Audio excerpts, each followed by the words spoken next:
The summer I was 9, my third mother took off, taking most of the house off with her. The night she left, I found my dad kneeling on the floor in front of the open refrigerator, and he looked at me for too long. He was supposed to be at work. "What's wrong?" I finally asked, though I didn't want to know. "No one's in charge of you," my dad told me. "No one's in charge of anything. Haven't you learned that yet?" The cold fell out of the fridge like something solid, and I edged closer, hoping it'd land on me and cling. I was still vulnerable to the possibility that one of the mothers would work out. "All right then," my dad said. He left the ice cream out on the counter, along with the contents of his pocket. 3 charred sticks, one of them short, 2 of them long, and a list of dead stars, as in celestial, his specialty. Then he went to work, driving in the dark up the spiral road to his job at the observatory. It was one of the great mysteries of the heavens that my father had been married 3 times. He only looked up, and he was awake all night. Each of my mothers had complained about this, and eventually I picked up some things about which direction you should be looking, and which hours you should be keeping if you wanted a woman to stay with you. I practiced eye contact. I practiced sleeping. I ate the entire carton of Neapolitan, beginning with the chocolate. I visited the top of my father's closet, removed 5 Playboy magazines, and read them. I considered my 3 mothers, and compared them favorably to the naked women. I turned on the TV, and then turned it off. She'd taken the rabbit ears from the top, and now all we got was static. She'd taken the doorknob too. It was made of purple glass. When you put your eyeball up to it and looked in, it was like you'd arrived on Mars. I'd gotten a black eye that way, when she opened it accidentally into my face. Getting out of the house now required kicking, and a coat hanger pushed through the hole where the knob had been. And by the time I arrived outside, it was 7 a.m. My dad was sleeping at the observatory. There were bunks. The astronomers were like vampires, slinking around under the closed dome until the sun went down, at which point they swarmed out to look at their sky. My dad had once referred to the solar system as my solar system. He seemed to consider himself the sun, but he was not, and if he didn't know that, I did. We lived at the bottom of Mount Palomar, where the spiral road started. If you stayed on our road, you'd eventually make it to the observatory, a big white snowball of a building on the top of the mountain, and inside it, a gigantic telescope. The observatory, with its open and shut rotating roof, was like a convertible car, and the astronomers were teenagers in love with black holes. Their sky made me miserable. I wanted humans. There weren't many of them on the mountain, and my options were limited. I rarely went up. I went down, if I was going anywhere. And that day I went to Mr. Lorry's house. Mr. Lorry's wife had, 2 years earlier, gone into the great white yonder. That was what my second mother, the hippie one who'd thought that astronomy and astrology were the same thing, had said about it. I don't think she'd ever seen Jaws. I didn't know what a yonder was, and so in my mind, Mr. Lorry's young wife dove into the mouth of not just a great white shark, but a megalodon every night for months. Then she got chewed up, and at the end she looked like canned spaghetti. My second mother hadn't had much patience for a year of me retching over ravioli. I was pretty sure that was why she'd left. Mr. Lorry, with his attempt at a handlebar mustache and his short-sleeved button-downs, with his sadness, was a human fender-bender. I couldn't stay away from his property. Normally I paced the perimeter, feeling his woe, but today I had woe of my own, and it entitled me to trespass. He was sitting on his front steps drinking a beer when I arrived, and I sat down beside him. Like this was something I did every day. My face was on purpose sticky with ice cream, and it was beginning to acquire a furry stubble of dust. I was no longer 9 years old, but a grown man in misery. My third mother was the one with whom I'd long been significantly and hopelessly in love. "Hey, buddy," Mr. Lorry said. "Not kid. This was progress. Want a beer?" I took one. No one was in charge. It was known by men the world over. There was comfort in the shared understanding. Mr. Lorry was an astronomer like my dad, or he had been, until his firing due to an attempted sabotage of the telescope. I didn't know the details and didn't care, beyond the thrilling fact of sirens making their way in slow frustration up the curve of the mountain. He'd been to jail. Again, this called to me. It seemed he never slept. I never slept either. I stayed up all night reading, and during the day, I patrolled the mountain, checking for aberrations. I felt like I'd know them when I saw them. Together, we watched the goings-on of the spiral road. First a rangy cat patrolling, and then Mrs. Yin, our local ancient peril, driving too fast downhill in her Cadillac. I didn't question the fact that it was 7 in the morning, and he was drinking already. It seemed reasonable. Some people drank coffee. Others drank beer. I decided, a beer drinker. At last, Mr. Lorry stood up and looked at me for a moment, seemingly noticing for the first time that I was a kid. He waved his hand slightly. I thought he might be getting ready to send me home. My third mother moved to Alaska last night, I told him. She's not coming back. My wife died, he told me. That's like Alaska, but more. I wanted to ask about the great white yonder, but I was worried he'd tell me too much, and so I didn't. I couldn't afford another summer of nightmares, the mouth of the shark opening and showing its chewed food like a cafeteria bully gone gigantic. Want to help me with a project? Mr. Lorry said, $1 an hour, yard work. If it's lawnmower, I said, negotiating. I charge by the square foot. Lawnmowers weren't safe for me. My toes begged to be run over. There was a death wish in me. One of my ears had been the recipient of 11 emergency room stitches. Hidden under the skin of my right knee, there was a jagged piece of gravel that seemed to have become permanent. Digging, Mr. Lorry said. Got a spare spade for you. You're interested. Spare spade. I repeated the words in my head, a triumphant vision of myself at the bottom of a deep, dark hole in the dirt, looking up at a narrowed world. Mr. Lorry had already begun digging. He had a hole the size of a swimming pool and a huge heap of dirt beside it. After an hour, the sun was high, and I yearned for the freezer and the rocket-shaped popsicle I was pretty sure was left in there, amid the foil-wrapped unknowns. Why are we digging? I asked Mr. Lorry. I had a couple of ideas. One of them involved the burial of the great white yonder. I wondered if the stomach of the great white yonder still contained the body of Mr. Lorry's wife. Mr. Lorry looked at me like I was very, very stupid. We're making a volcano, he said, jerking his head toward the heap of dirt, which I'd taken for beside the point. I'd made a volcano once, in a science class, out of dirt, vinegar, red food coloring, and baking soda. It erupted in the car, and the screams of my third mother, caught in the lava flow, still echoed in my ears. She cried. I'd cried too, in mortification. I'd made it to woo her. I don't think real volcanoes are made the same way you make fake ones, I said. This is how they made Krakatoa, Mr. Lorry said with certainty. This is how they made Pale. I thought about this. This is how they made the volcanoes on Mars, Mr. Lorry said, and went back to digging. Don't believe me if you don't want to believe me, but you can look through the telescope and see for yourself. Volcanoes made on Mars. Volcanoes made on Earth. What if I could be one of the people who made volcanoes? What if this could be my career? Who made them? I managed. I could hardly breathe. People like us, Mr. Lorry said. On Mars? Martians? I asked. Krakatoans, Martians, same thing, he said. I knew it when I saw you. You're one of us.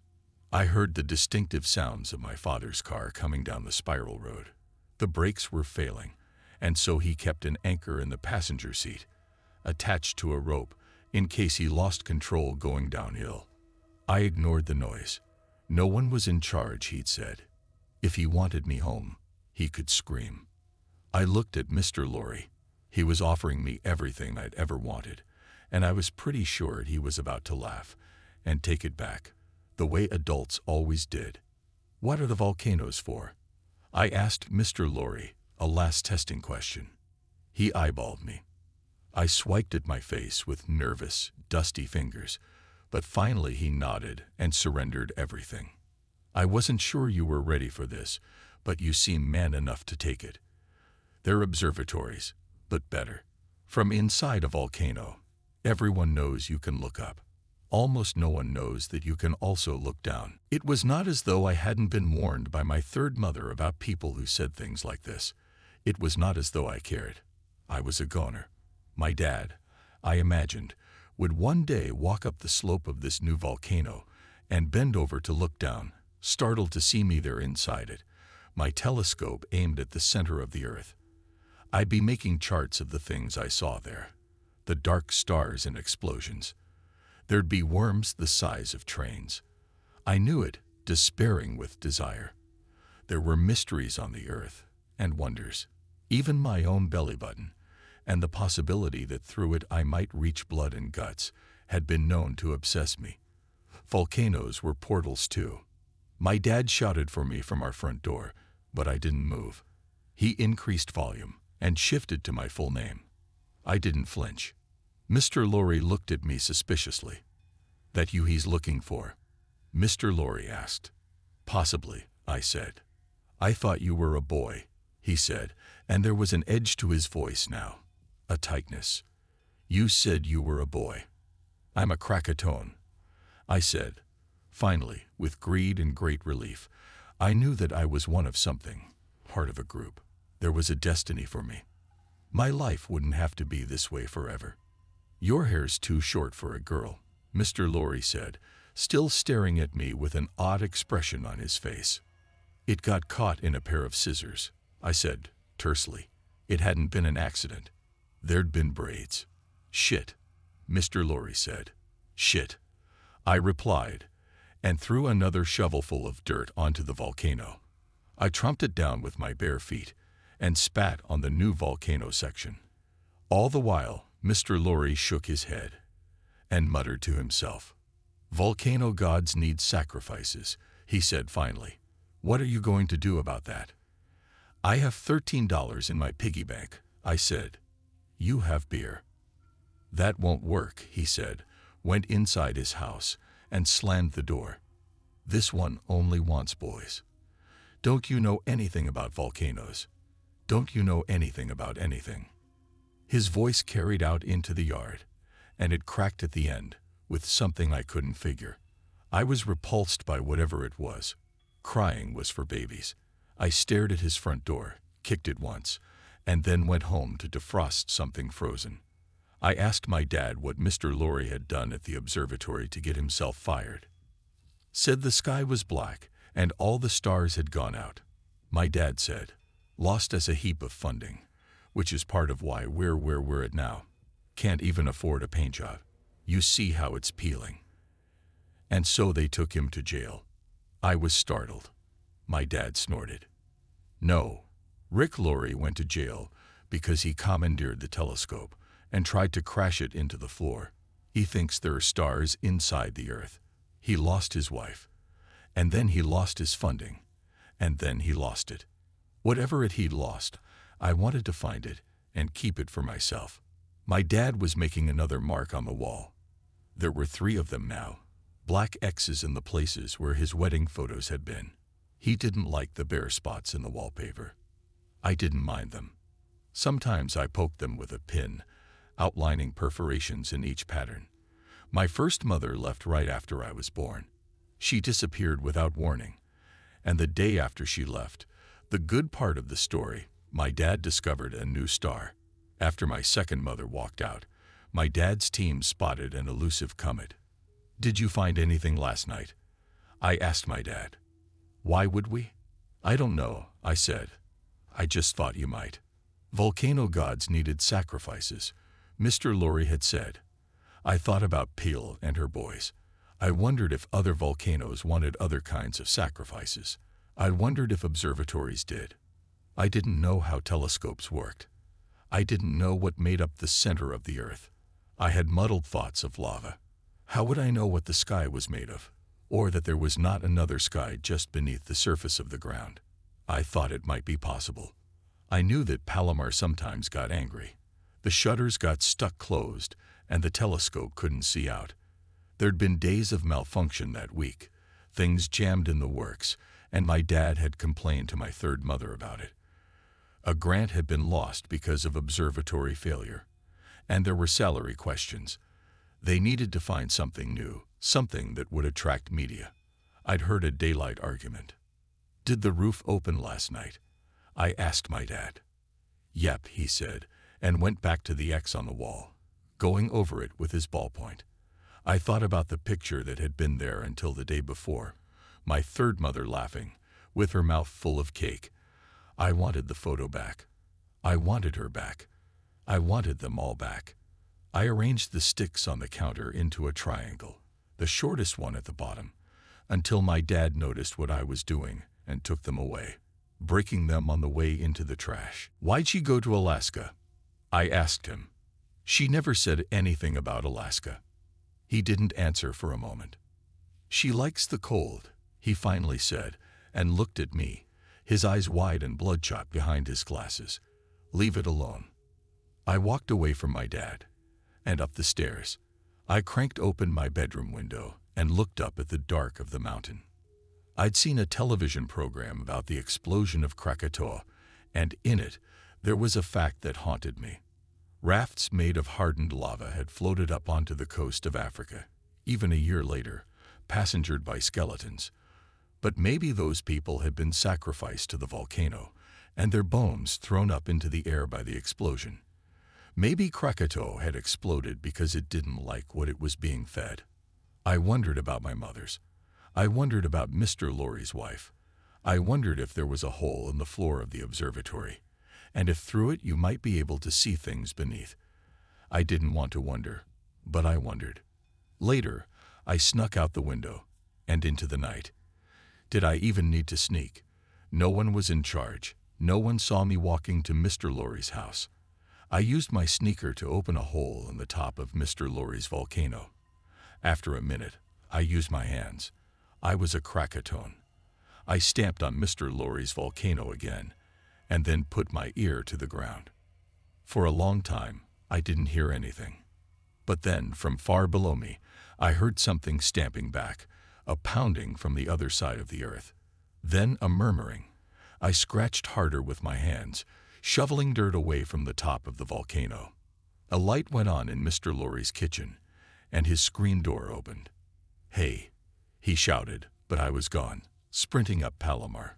Because whatever was in that volcano, I heard a sound, a ragged gasp of welcome, as I moved the dirt away. And something else had happened too. I had a piggy bank with $13 in it. I had 3 missing mothers. I dodged into the trees and ran uphill, off the side of the road where he couldn't follow me. This was my territory. I knew how to run in the woods. He didn't even try, because he was a grown-up. And he had a car. I heard it start. Trees leaning in, no stars, no moon night, and I thought maybe the sky had been swallowed by the observatory, draining the stars into its mouth, sucking the darkness dry. There it was in front of me, its glowing white snow cone looming against the horizon.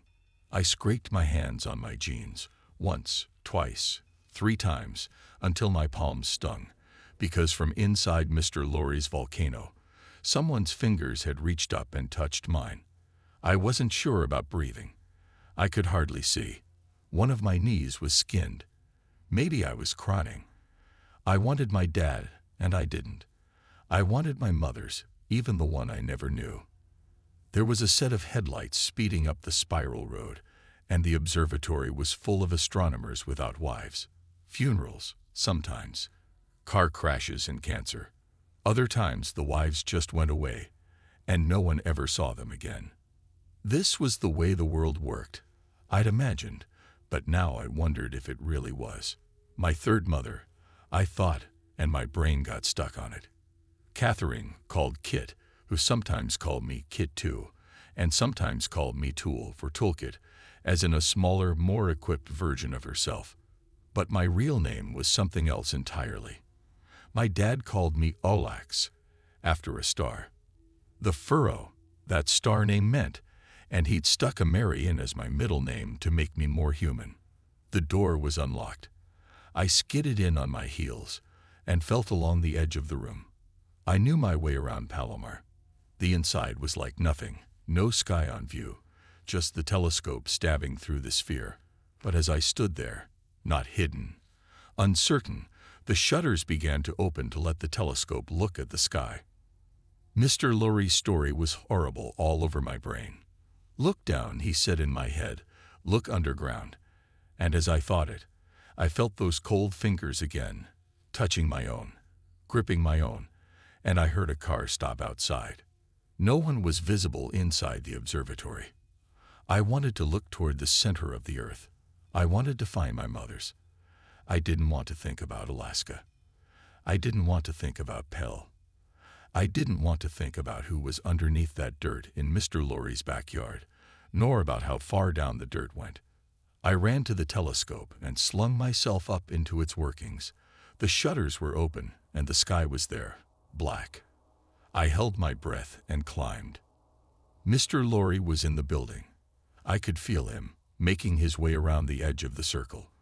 The telescope was moving, and I was slipping. "Kid," he called. "Hey, buddy, where are you at?" I twisted my knees over the beam at the base of the telescope. I'd always wanted to climb the Hale. It was the biggest telescope in the world. Not in the dark. "This isn't a place for little girls," he said, and his voice was closer than I'd thought he was. "They're going to look at the roots of the world tonight." Where were the rest of the astronomers? Where was my dad, for that matter? He was supposed to be here. Nobody was in charge, I reminded myself. I tied my shirt sleeves to the beam, because I felt the telescope moving. There was a sound, a squealing shudder, which I took for the roof shutters opening further. But when I arched my neck to try to look around the side of the telescope, I couldn't see anything. I looked down. There was light below me, and the telescope rotated toward it, my fingers slipping on the metal as we tilted backward. I was not inside the telescope, could not see whatever it was they were seeing there in the cage, but whatever they were looking at, whatever it was they were trying to see, it was in the wrong direction. "You aren't here," Mr. Lorry said, from directly below me, and I could tell he was looking up at me, trying to reach me, but I couldn't do anything about it. "I belong here. My dad works here, and you're trespassing. You got fired," I told him, clinging to the beam. I didn't care about quiet anymore. I wanted someone to hear me. And yet, somehow, I didn't scream for help. "I tried to tell you," Mr. Lorry said. "The stars are gone, and all of them are gone with them. They want boys, and that's all. She doesn't want me anymore."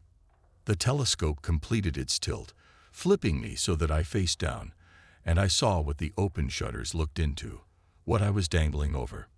There was lava below us, a crater full of it, glowing orange and red, and in the lava there were women, stretching their fingers to touch the metal of the telescope, pressing their nails into it. I saw the incandescent roots of the world, and the way the women were tangled in them, their mouths open, a deafening murmur like wind tearing trees. I saw Mr. Lorry's wife, the Kodachrome version of her white skin and bright hair, her eyes big and black-rimmed with fake lashes. The sunglasses she always wore were missing.